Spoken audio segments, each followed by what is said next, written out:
Hail, hail, the Celts are here, and what the hell do we care now, guys? We're on top of the league, looking down on the Rangers, and we shall not be moved by Hearts, Hibs, or blooming anyone else for that matter, because this is how it feels to be Celtic, guys. Attacking football, looking to take the game by the scruff of the neck, and having the terraces alive with song and atmosphere. This was a perfect Celtic game before the big one next weekend. The manager had a huge say on things. The backroom staff were well prepared coming into this game, as we heard from the manager. And the players, of course, take the biggest credit. But for me, one of the biggest contributing factors to this game was Celtic Park, was all the fans in attendance. I've been to lots of Premier League games, Cup games, everything else, Saturday, Sunday games. They have good atmosphere, everyone's singing, everyone's up for it, but it's not very often in a weekend, league fixture, the atmosphere, the electricity is so strong in the air, you could really taste it. As the players were coming out, Walk On is getting sung on, we get the huddle, it felt different. It felt like a derby, it felt like a bit of a European occasion, and yeah, the players take tons of credit. I'm sure the manager will take his fair share of credit as well as the coaching staff, but for me, the 12th man was one of the biggest contributing factors in this game. It was absolutely fantastic. I got to go. Thanks very much to Soraya for supporting us with the tickets, and we gave away 4 of those tickets to Celts Are Here subscribers when we previewed the Hearts match last week. If we hit 10,000 subscribers in the next couple of weeks before the end of the season, we'll be doing another massive ticket giveaway for St Mirren for Trophy Day at the end of the season. In the video today, we'll be breaking down the Hearts game, where it was won and lost. This was a distinctly different Celtic performance. Is this a sign of things to come? Should this give us hope for encouragement? Or was it a bit of a flash in the pan? We'll be looking at that in the video today. If at any point you laugh, you learn, you like something or whatever, please do subscribe to the channel to get involved in the giveaways and to see more content like this. And get into the comments section and let me know who your man of the match was, because Kyogo got the man of the match quite justly, the match winner, the goal scorer, but there was a lot of great performances out there. So I want to hear from you. Who was your man of the match this weekend against Hearts? And let's just get stuck straight into it. Thanks again to the competition winners for supporting the channel and obviously, supporting the competition, winning themselves some tickets. And while I was hanging about the stadium, waiting to meet people to give tickets, I had a bunch of you guys coming up. We've got fist bumps, we've got some high five, we've got some pictures and stuff like that. Thanks very much to all you guys that do enjoy the content here. Me and everyone here at the Celtics Are Here team really appreciate the support, and we couldn't do this without you. You're all giving me great words of encouragement, and we're going to keep going, don't worry. Now, on the game, we started great. The atmosphere was amazing. But we started great. The first actual 2 or 3 minutes, Hearts almost scored. It really put the heart in my mouth here. And, when you have this sort of opposition come to Celtic Park who do have a weapon, he is a bit of a weapon, isn't he? Do have ammunition in attack that could hurt you. When they start with that sort of confidence and that sort of direct route to goal, you do worry that they might get a goal in the first half. Maybe it makes the game a bit more tense. But it was really just a bit of a flash in the pan. Hearts set up in this 3-4-3, 5-3-2 kind of shape that they've been playing consistently away from home, and it really didn't do them any favours, because this back five was so deep, and when they had Shankland up as the centre forward and then Vargas kind of hovering in behind them, it left this huge space in the middle of the ground where we had Devlin, Vargas a little bit as well, and Grant just running around chasing shadows. And there was some great play from Celtic, kind of interlinking with one another, giving goals into space. But Ngemi here was just kind of sitting in front of the back four, didn't really become too mobile throughout the game. And corners were a huge feature of the first half. Obviously, the first goal we get is a second phase from a corner where Kyogo gets on the end of a Reo Hatate ball and whips it in. But over the first half, we had 9 corners and Hearts had 6. And I don't know how many throw-ins get taken over this match. Clancy as well was out to disrupt this game and give Hearts a free kick at every single opportunity. But when we did get the ball down in play, honestly, Hatate, O'Riley and McGregor today were elite, were absolutely fantastic. This was the biggest difference for me today, was McGregor was actually a mobile midfielder. Yes, he was in this pivot position if we're having to circle the ball around from left to right and try and play out and all that kind of stuff. But he was, I don't know if he was told to, more confident to, fit enough to, don't know what it is, but he was able to actually just go up and keep up with the play on the right, on the left, in the middle.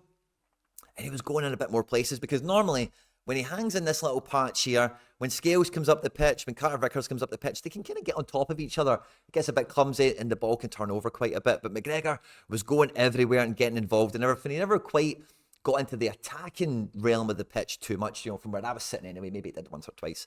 That was more left up to Hatate and O'Riley. And it really felt that because of the way Hearts is shaped up, these guys had way more time and space that they're used to or were banking on having. And we've seen some great play come out of it as a result. Hatate with a beautiful assist for the first goal, of course. But Matt O'Riley's assist from out on this left-hand channel where Hearts have basically built themselves into a bit of a wall. They've left the back three along with Kyogo. And if O'Riley gets that ball out of that pocket and he can deliver it in like he can, he's just dropping it into such a dangerous area. And Kyogo just finishes those chances every day. So getting Kyogo on 2 goals in the first 20 minutes really set the tone. And I think Hearts had we've done it. We've absolutely screwed the pooch here. There's no way we can rescue this now. And again, with Clancy's interference and all the rest of it, I do feel that we were very good value for 58% possession in the first half, certainly. We ended up getting 5 shots on goal, 2 shots off. Taylor was getting so high in this game as well. Forrest was electric and continued on his really good form. And like I say, the midfield when I'm analysing Premier League teams on my normal channel, or my main channel at Quinny 3001, a big thing that's came into the Premier League, especially with Newcastle when they were all fully fit, we see it a little bit with Aston Villa and maybe a little bit with Arsenal as well. But I've been kind of calling it a 888, where it's just where all 3 of the midfielders are going up and down. They're all doing the same kind of job. None of them is a defensive mid. None of them is really the attacking mid, but they all go around together. And that's the way we were playing today very, very effectively. On the left-hand side, Hatate, Taylor and Forrest really was where all the good stuff happened on this side of the pitch for us. But because McGregor was willing to drop into these spaces here and help link up play, it meant O'Riley could get on the front line a little bit closer to Kyogo, rather than if McGregor's down here, if you don't have O'Riley in that pocket, you don't have anyone, and then it doesn't really work out. And if you do get him in that pocket and then you work the ball out, there's nobody else to really attack with, if that makes sense. So it was great to see that McGregor, Hatate, these guys were all covering for each other. Sometimes O'Riley would be the deepest. These 2 guys would be up nipping around, and vice versa. But it just meant Scales and Vickers could be a bit more comfortable in possession.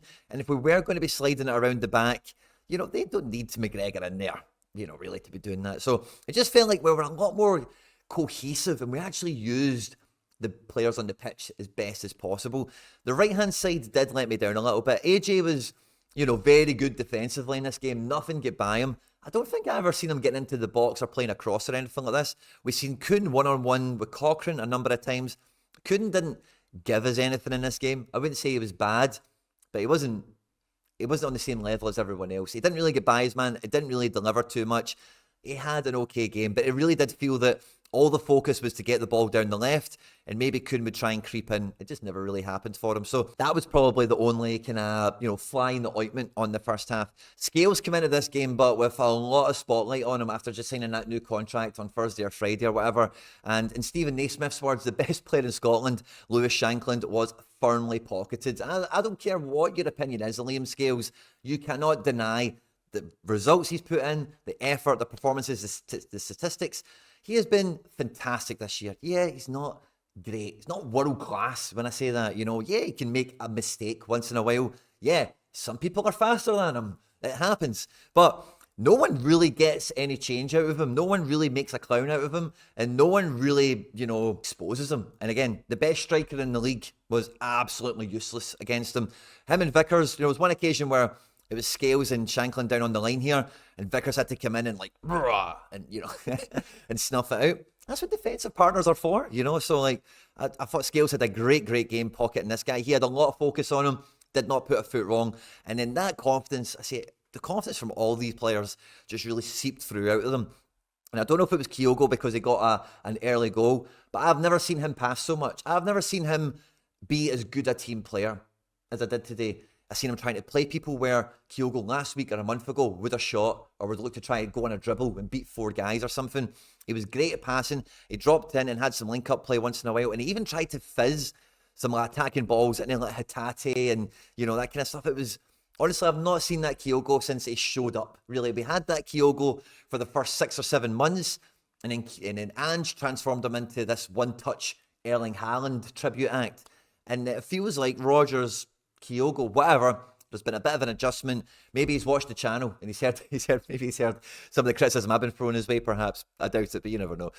And he was he was a different player today, firmly a different player to what we've seen in recent weeks. But once we go 2-0 up, like I mentioned with Clancy and throw-ins and corners, the game didn't really get much of a tempo. It was a couple of passes and then a dangerous ball into a space. Can we get a shot away? Can we make something happen? And you just felt like, I didn't really want there to be any subs in this game because Hearts had no route into us at all. Devlin, Grant and Vargas were fouling us all over the place, and we weren't getting much for it. But if we touched them and they fell over into a big heap, it was a foul every blooming time. It was very, very frustrating to watch. But you did feel that our legs were starting to weather. We're starting to get tired. And Hearts, like I said, didn't really. So I was cautious about substitutes, and I think one of the big criticisms from Rodgers a week or two ago was that he did these substitutions like bang on 60, like took McGregor off for Iwata, took Kyogo off for Ida, and it was a wee bit too soon for 3 subs. We were in a good position in that game, and I think it did maybe take the wheels off the momentum a little bit. But in this game, the triple sub didn't come until the 70th minute, and I thought this was a great change of direction, a great change of pace for the guys on the pitch, getting a little bit more mileage out of their form, trying to get one over their man that they've been eyeing up and feeling, like testing out all game. But you do need to inject those fresh players, high quality players to keep the tempo up, maybe ask some different questions of some of these players. And I was very surprised not to see McGregor come off just with the returning from fitness stuff and all the rest of it. But we see Hatate come off for Iwata. And I thought this might have meant Iwata would just sit in here and McGregor would just do full-on Hatate. But it was a little bit more kind of like we've seen before with McGregor and Iwata. Like McGregor was still going to go and do some of this stuff.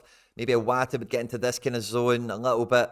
But it was really O'Riley then at this point. O'Riley was firmly much more on the front line here as these two guys kind of owned the midfield a bit more. Kyogo comes off with no hat-trick for Adam Ida, and I thought this was a great change at the time as well, because you look at that defence and they see the back of Kyogo and then big Adam Ida comes on. They're just not going to be looking forward to it, are they? And probably one of my favourite moments of the match was Daizen Maeda coming on. He got such a massive round of applause, a massive "Way!" when he came back on.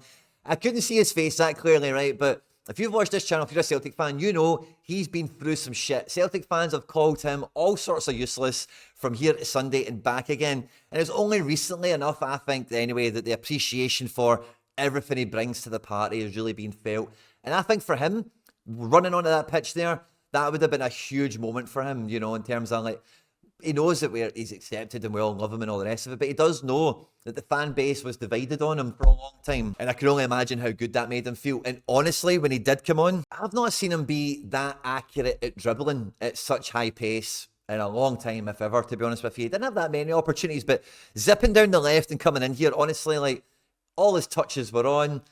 The pass wasn't, nobody was there or whatever, but the energy was there, the endeavour, and just a little bit more technique. And I think it was because of that welcome back. I feel like it gave him another level, or he kind of, just levelled up a little bit with that, if that makes sense. It was a small dose.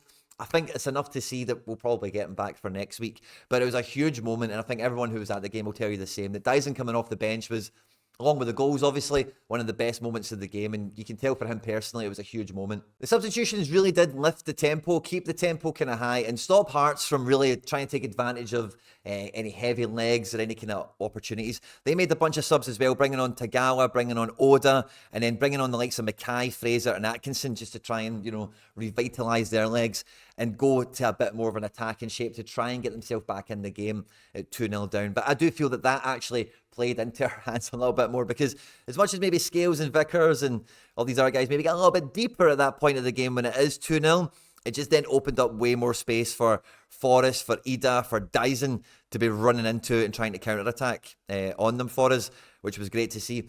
Forrest, I thought he was going to get 90 minutes, by the way. He didn't quite get there. Palma came on right before Matt O'Riley's penalty for a beautiful handball by Lawrence Shankland. That, although Clancy never gave it on the moment, this is why we need VAR, no matter how much we hate it, is it saves us from being absolutely mugged off like that. So, great to see his handball didn't go missing. We got the penalty. Matt O'Riley gets his goal on the day as well.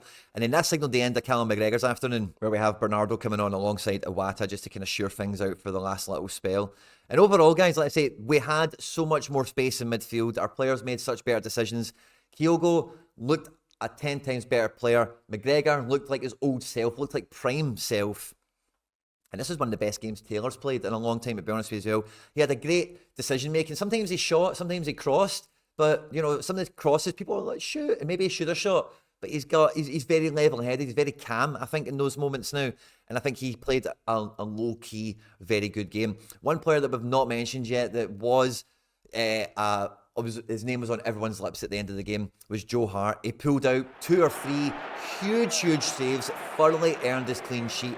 And as he's getting to the last 4 games or whatever of his career, that's definitely one that he can, you know, bump his chest over and go, do you know what? That was a great performance by me. I showed everyone how good I am in goals, and even though I'm coming towards the end of my career, I've still got it. And then the big man's own words, he wants to stop while he's got ability over his powers before his body forces him into retirement. That's kind of his angle. So, like, great diving save, great awareness, putting his body in where it hurts. He did virtually everything you would want, grabbing balls out the air. Did absolutely everything today. So Joe Hart, can't really do a video without mentioning him because he was fantastic for us today. And keeping a clean sheet against Hearts is definitely something he should be happy of and proud of for this season, because with Shankland and a few of these other guys, they've caused a lot of problems for a lot of teams this season. Comfortably third best team in the table. Now, do I think this is a flash in the pan? No. Do I think this should be giving us a lot of, you know, reason to be confident going into next week? Yes. There's a bit of a difference, but because Hearts really did give us the middle of the pitch for the first half. And in the second half, because they'd lost the game so much, they really allowed us to play over the top of them into space quite a few times. With Rangers coming into this game, with how they play in Europe and they get good results, with the pressure that the manager's on and with some of their personnel, I'm not sure we're going to get some of those luxuries in that game. But if we can get that Kyogo, if we can get that McGregor, Scales, Taylor, and Joe Hart, a few of those other guys that were different today, they were just, you know, at their best when it's maybe not always been the case so far this season, then I think we could see some of that Celtic football back on the pitch again next week against them in the derby. The only thing I worry about coming out of this into next week is a little bit of overconfidence, but the manager's comments post-match is nothing's taken for granted, and we move on to next week. I think this is honestly, I've not been as excited about seeing Celtic next week after the game as I am right now, because of how good the football actually was, how everyone put a shift in. Everyone, I didn't even mention with McGregor. It's taken a few takes to do this video, guys. I'm really sorry, because I'm so happy and I just don't want to miss anything out. But McGregor got a few of the biggest cheers of the game by making massive recovery runs and winning the ball back for us, doing the dirty work at both sides of the pitch, up and down. And again, that's the McGregor we know and expect. We've not seen that from him. Forget the little injury thing he's had recently. We've not really seen him be himself since that great little period for us in the Champions League and for like Scotland and all that. You know, it's like 6 months or something ago. I don't think he's really been that level, and it felt like we've got that back. So if we can get McGregor at that level, if we can get Kyogo back at that level, as well as some of the other names that I mentioned here, then yeah, there's a lot of reason to be hopeful. There's a lot of reason to be excited ahead of next week. But we do not count our chickens until they hatch. We need to get to next weekend. We need to do the business on the day, and then, you know, we can be really excited. We can be really happy. Kyogo was the man of the match on the day. There's a great case that Matt O'Riley could have been man of the match. He had a beautiful assist. He could have had 2 other beautiful assists. And Hatate played some fantastic balls today. No two ways about it. And I think I probably would give man of the match to Kyogo today, because he did get the 2 goals, right, which is probably why he's won it. But the difference in him, the difference in the play that he offered today is something that I would want to encourage in him and say, like, here you go, man of the match, wee man. Keep that up. That's what we need from you. The ability to drop into spaces, link up play, actually want to pass to someone who might shoot that's not you. It's a big week ahead, guys, as we're going to be previewing the derby match next weekend. Do not forget to like and subscribe to the channel for more content like this. On screen now with some other stuff that we've made that YouTube thinks you might enjoy. Have a great weekend. Hail, hail.